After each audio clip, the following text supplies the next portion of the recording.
Okey, ini aktiviti kita hari ini di Masjid Tun Dr. Ismail, Kuala Lumpur, kawasan orang kaya-kaya.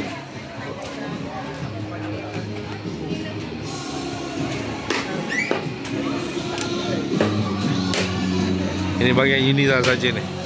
Kita ada lagi, Kuala Lembu ada lagi. Yang lain pun banyak agak jual ni, sana semua ada. Di bagian Unisa kita ada ubi,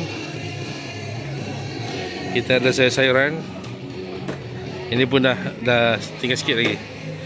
Alhamdulillah lah.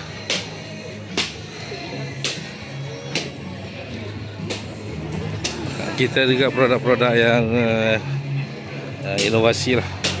Kita buat sendiri daripada hasil ladang kita sendiri. Ni antaranya sampai ada kunyit ni.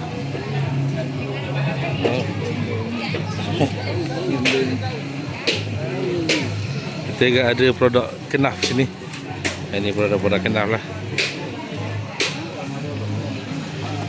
Tapi ini yang paling hot sale hari ni, kat hujung tu, kambing. Nak ambil aku ada.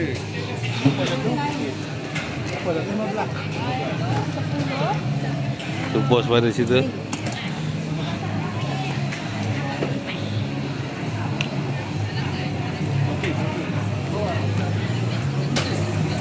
Di belah sana ada kopok leko. Lepas tu nasi.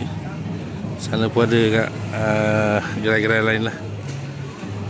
Baik, syukur saya ingatkan kepada semua pengunjung yang datang ke sini. Kita dapat banyak sangat gerai-gerai yang tempakan khas daripada Terengganu. Boleh-bolehkan kita ada sayur-sayuran. Sekejap saja lagi selepas pada penyampaian kita akan terus meninjau gerai-gerai. Kita nak tengok apa yang boleh kita dapatkan. Jadi kepada yang baru sampai bolehlah. Kita ada kelapa fresh.